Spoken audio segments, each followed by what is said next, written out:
right, everybody.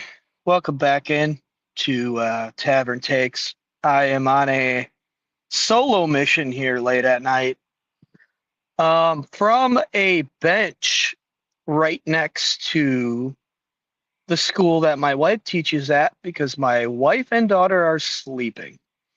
So I decided to take this outside tonight, got some decent lighting. I want to run through some stuff, mainly address the three hooligans that decided to dump on me for my Brewers take. But I also want to talk a little bit about the NBA, a little bit about my thoughts on Kevin Durant, and I'm also going to dump on Shams because I'm kind of just feeling it right now. Um, let's start with the NBA because the Brewers aspect of this is going to be a little bit long-winded, but NBA wise, the NBA draft came and went. I listened to the guys' podcast, obviously, as I'm here giving my retaliation as to what I standing up for myself for stuff. But the NBA draft just fails to live up to the NFL, like the guys were talking about. You can't even get the right team that these guys are going to go to. The trade's made, and they don't want to put the name on the screen. And the reason behind that is at least I think it's because the league free agency or the league doesn't allow these trades to actually take place until a certain date. So for optics or whatever tampering reasons or whatever the heck you want to call it, they don't put that team's name when the player is being picked where they're actually going. And like they said, it's just insane. Like, it's dumb. Let's get with the times. Either move the dates up for free agency or whatever, or I don't know, figure it out, NBA. The NFL has 7 rounds. You have two over 2 different nights. Figure it out. Like it's just dumb. Um, the draft itself to me wasn't too shocking. I'm not going to go as in depth as the guys went on the second round and stuff because I'm doing this from my phone and I don't really have a way to pull up a list. But just lottery wise, everything kind of went as I thought it would. I'm not sure what the hell the Suns are doing. They draft Malawach and trade for Mark Williams. Um, Not sure that you're playing those two guys on the floor at the same time. That doesn't make a whole lot of sense to me. That was kind of the one pick where I was like, doesn't really make sense to me. The thing I really want to talk about the draft is Ace Bailey doing what he's doing. And mind you, Ace Bailey has the potential to be very good. But, and for those of you who don't follow college basketball, Ace Bailey and Dylan Harper both played for Rutgers this year. And those are two lottery picks, and they couldn't even make the NCAA tournament. And Ace Bailey is demanding where he goes. Like, I don't see that. Then he doesn't get on the flight with Walter Clayton to go to Utah, and there's all these reports that he might ask to be traded, and his agent is an idiot. And just it's a mess. And as good as Ace Bailey is with the potential there, um, drafting that kind of nonsense, I don't know. It's always been tough for me. You gotta figure out whether the talent's good enough to deal with the crap, right? Well, we don't know if that talent's good enough to deal with the crap yet. I mean, Ace Bailey's definitely got the potential. I get why you take a flyer, but he's causing all this drama in Utah, and the dude hasn't even played summer league yet. Like, I get if he would have went to summer league and averaged like 30 through whatever games he played, and he was dominating. And then it was like, yeah, I don't want to be in Utah. All right, I can at least justify it a little bit there. However, what he's doing right now is nonsensical. Also, shout out Con Knipple, first Wells person I can think of that is sitting in the NBA right now. Fourth overall to the Hornets. He's a stand-up guy. His family's awesome. I hope he does great things for the Hornets. I'll address John Tonje going to Utah here real quick too. Nice little pickup. John's old for a draft pick. I hope he can make the most of his, what I think is going to probably be about 5-6 years in the NBA. We'll see what he does. I think he'll have opportunity in Utah, but that's really kind of all I got to say on that. Shout out what he did at Wisconsin. We'll forever remember him for what he did for us. But the next thing I'll get to is the Kevin Durant trade to the Rockets.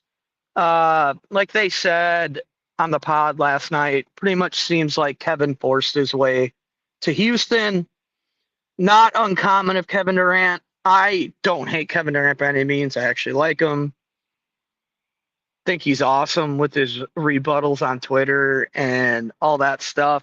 He's a great player. He wanted to get to Houston, and he found his way there.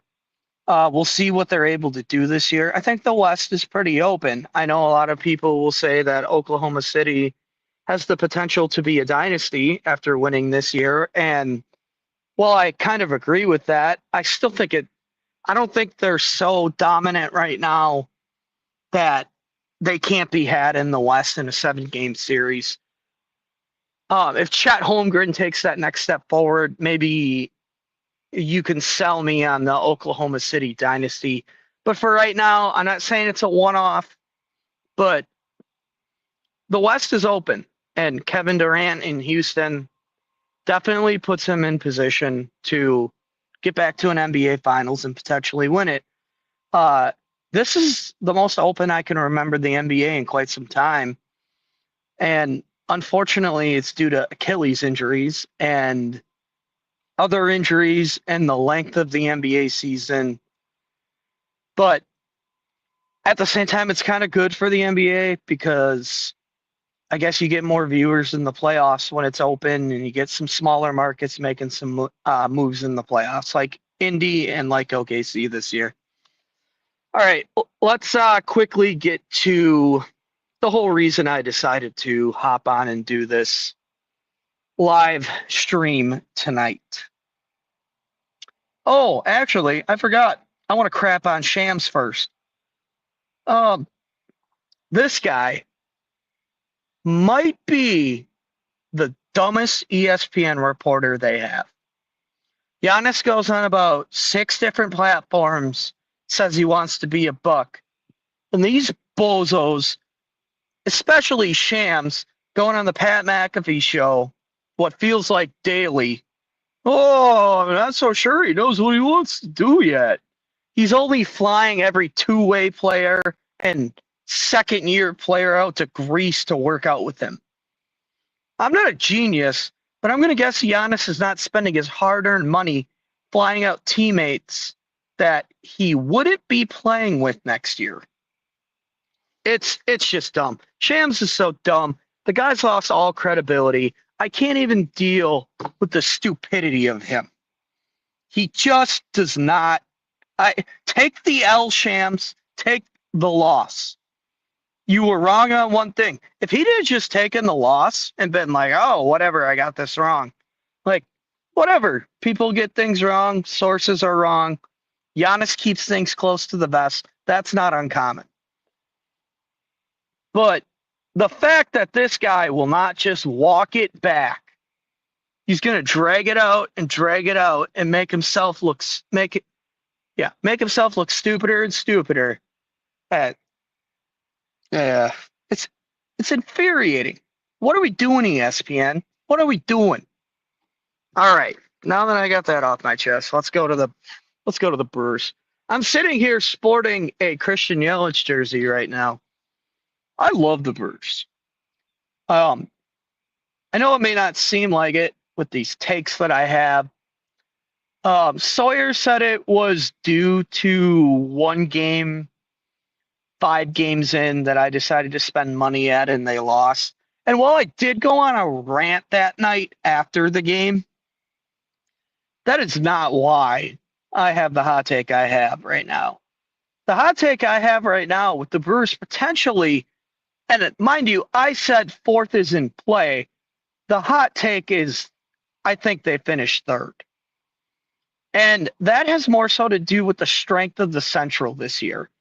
And I don't think the Brewers have the veteran leadership from guys like, I guess not guys, but a guy like Willy Adames. I just felt like Willy Adames gave me so much more hope for this team than other people will think in the postseason.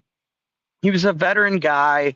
You know, Yelich is a veteran guy too, and you can argue William Contreras is a veteran guy, and Yelich can't stay healthy for a full year. So until I see him in the playoffs, I can't count that Yelich is going to be there. I've been through this with him since about what I guess it would be about 2019, where he goes in these spurts where, much like this year, he's playing really well, but I don't trust him to not have a back injury with in the next month or in the next 2 months or 3 months or whatever. I don't trust him to stay healthy.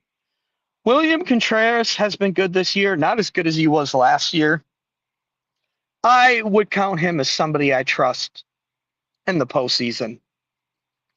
But the youth on this team, and while youth is awesome, like I think 2 to 3 years from now, if Antanasio doesn't do what Antanasio does and completely F up the roster and let these guys walk, um, I think the Brewers could potentially be one of the best teams in baseball, if not the best team in baseball. But right now, as this roster is constructed, I don't trust Joey Ortiz in the playoffs. I don't trust Caleb Durbin in the playoffs. I I trust Churio. Churio showed me last year. I don't trust Sal Frelick in the playoffs. Rhys Hoskins is very Jekyll and Hyde. He's another veteran who showed it he can do it in the postseason with the Phillies. But there's just so much youth on this team. And you're asking a lot of guys who don't necessarily have that experience. And this is before we even get to our pitching staff. Like, our pitching staff has been great the last month. Like the guys said, we're the hottest team in baseball, one of the hottest teams in baseball. But that has only yielded us 2 games back of the Cubs, who just beat the ever living piss out of the Astros tonight.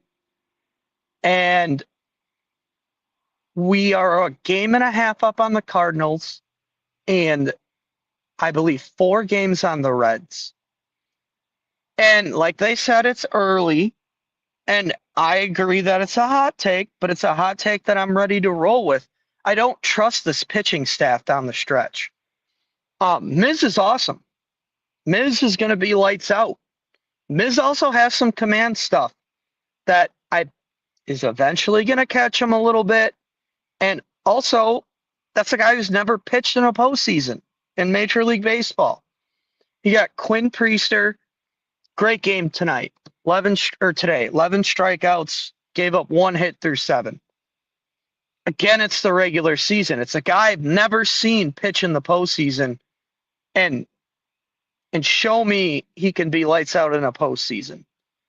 I've seen Quintana do it, but Quintana's also 70 at this point. And who knows if he's going to be healthy come the playoffs. Freddie Peralta, I trust fastball Freddie. I trust him to not give up 5 runs in a playoff game, but I can see him giving up. So while I trust Peralta, And that's, I mean, it's really the only starter that I somewhat can give trust to in the postseason. And now my hot take doesn't necessarily matter much in the postseason because I'm talking regular season.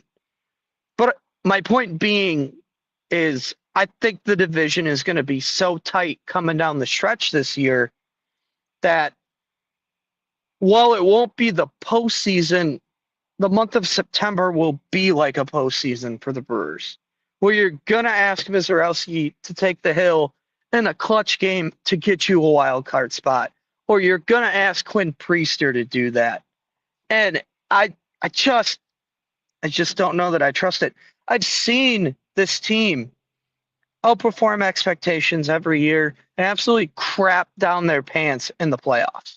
Every single last 5 years, I guess 2018 being the last time they did it. And I was talking to a buddy of mine that is not on the podcast ever, and he brought up a good point. And if you'd asked a Brewers fan 15 years ago, hey, would you like to be competing for a wild card spot in the division every year? Would you take that? 100% you take that. I'm not saying the Spurs team sucks, and I'm not saying they're not good. I'm saying they're young. And young teams need to take the hiccups before they can have that success. And I think that's why I have the take that I think they finished third. I I just think late August, September, they're going to crumble a little bit. The pitching will take a little bit of a step back. You know, you hope to get Woody back, right? Well, Woody hasn't pitched in almost 2 freaking years at this point. So who knows what that guy's going to be? You just, I don't know. It's the Brewers said this was a quote unquote competitive rebuilding year. And that's why I think this third place thing is very doable. And even fourth, I think the Reds can make some noise. And yeah, Sawyer, I see your comment that I said fourth yesterday. Go back and read the chat. I said fourth was in play. I didn't say it would be fourth. Fourth is in play. Third is where I think they finish. But I could see fourth as well. I don't think fourth is out of the question. I will plant my flag on third. I'm not planting it on fourth. But fourth is doable because the Central is way more competitive than the Central's been. And man, it's been some time. I mean, the Cubs got their act together. The Cardinals are kind of doing Cardinals things of the 2010s where they're taking a bunch of guys you necessarily haven't heard of right off the bat, and they're doing well with it. Yeah, first would also be in play, but that's not where I'm planting my flag. I never said first wasn't in play. First is definitely in play. First to fourth is in play in the Central. My flag is being planted on third in the division. And it's because I think the Cubs are better, and I think it's because the Cardinals are more willing to make moves at the deadline that I don't think you'll see the Brewers make. I I think it's more likely Freddie Peralta. I think it's more likely Freddie Peralta gets traded at the deadline than the Brewers do to strengthen their roster, because this goes back to the cheap ass owner we have and Mark Antanasio. And I get it. The dude owns this team to make money. It is what it is. Like, that's what he sees this for. The dipshit came out and said, "Oh, I'm not here to build a good team. I'm here to have a good game day experience for families." Like, that doesn't lead me to believe that you're going to do anything at this deadline to help improve this team. Like, and this goes back to the youth we have in our infield and the youth we have in our outfield. Caleb Durbin's playing pretty well right now. I need a vet at third base. Eugene Suarez would be awesome. Nolan Arenado would be awesome, but that's not going to happen because we got a cheap ass owner who's just not going to do that. And that's what leads me to my third place take. I am not a waffler committing to nothing. I've said 3 times in the last 10 minutes that third place is where I'm planting my flag. I'm just also accepting the fact that anywhere from first to fourth is in play. I'll eat the crow if they finish above third. 100%. My flag is planted at third place in the division. I merely said in the chat, hey, the Central's better this year to the point where I think fourth place could be in play. That's all I said. And these guys took it as, oh, they're going to finish fourth. No, third. Third is where they're finishing. The Cardinals will make a move at the deadline. I've seen Freddie Peralta projected to there. I've seen him projected other places as well, and that's projection. However, the chances that the Cubs and the Cardinals make moves compared to the Brewers is way above. Hell, I don't know if the Reds would be more inclined to make a move, more so than the Brewers. It's going to piss Brewers fans off when we are sellers at this deadline because they're not going to pay Peralta. Peralta's publicly come out and said he would love to be a Brewer his entire career, yet we'll take his ass to arbitration for $50,000. Making moves does translate to success in terms of bringing in veteran experience. I'm not saying the rookies can't. I'm just saying I would feel a whole hell of a lot better if you brought in a Nolan Arenado or a Eugene Suarez to play third base and maybe a proven pitcher who's done it in the playoffs. That's my point.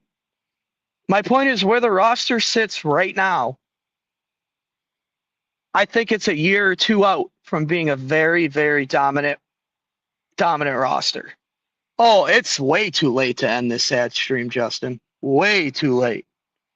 I'm merely sitting here saying third. Y'all can dump on me all you want for it. I've seen this story time and again. The Central is more competitive this year than it has been in quite some time. And other teams are going to make moves, and we're going to sell. So you say making moves translate to success. Well, losing your ace at the deadline because you won't pay him isn't exactly great, right? Like, what's your counter to that? Like, you're not. Freddie would probably take a discount, but Attanasio only gives 2 shits about a game day experience. Look, I'm literally sitting here wearing a Brewers jersey. I cheer for their success. I love them. I'm just not letting myself fall into the trap this year. I'm mentally not letting myself do it. I'll eat all the crow. Y'all can. Matter of fact, tweet at me, comment on this, do whatever you got to do.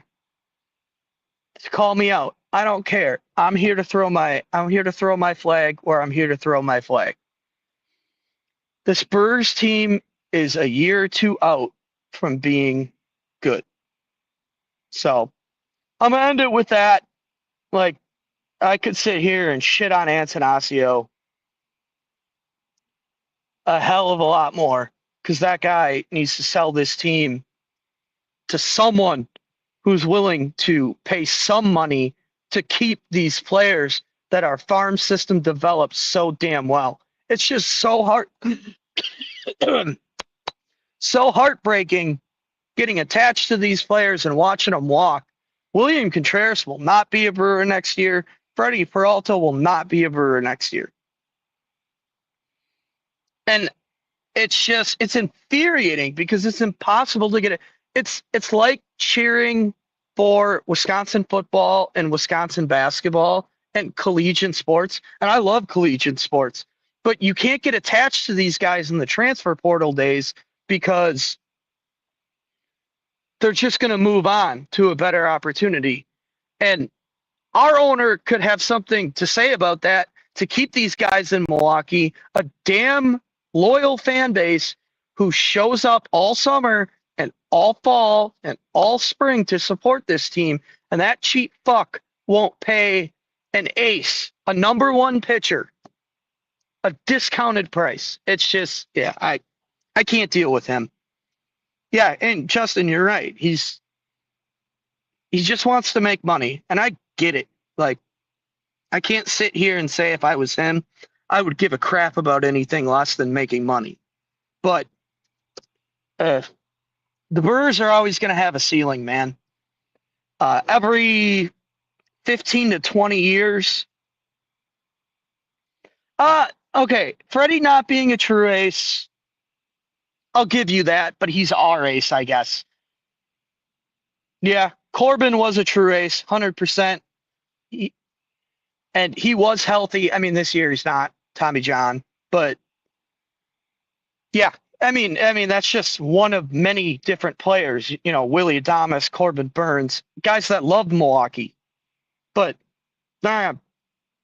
there's no chance. I mean, when your manager comes out and says, referring to Willie Adames last free agency, Pat Murphy came out and was like, he's going to go get his money somewhere else. Willie, go get paid what you deserve. Like, that's tough. That's tough to sit here as a Brewers fan because you know the guy wants to stay there. And it is what it is. You know, I thank God each day and twice on Sunday that the Brewers have a damn good farm system. A damn good farm system where they can bring up this youth and they can do what they do. Um, they make great value trades. I'm not going to deny that at all. You know, you get a Caleb Durbin. Um, the Yelich trade was obviously, you look back and he's been injured, but I'll never forget 2018 and that NLCS run. That trade alone was worth it. Like that year alone was worth that trade. But yeah, like you said, hey, at least the water's $7. It it is what it is with Antanasio. I could sit here for the next hour and tell you why I hate that guy's guts, but I'm not going to do that. I'm going to wrap this up. Thanks for tuning in, guys. Thanks for chatting with me. Um, tweet us at Tavern Takes. Comment on our Facebook stuff, YouTube stuff. Crap on me all you want. The more people that watch this for my outlandish takes and craziness, the better. Like, I love it. So, yeah, like Justin said, go Brewers, man. Like, I'm not going to sit here and say I'm not rooting for him. I would love a World Series. I'd go nuts. I'd be crazy. Y'all could crap on me, but I'd still be the happiest person out there. But I'm throwing a take out there and we'll see where it lands. Have a good night, y'all.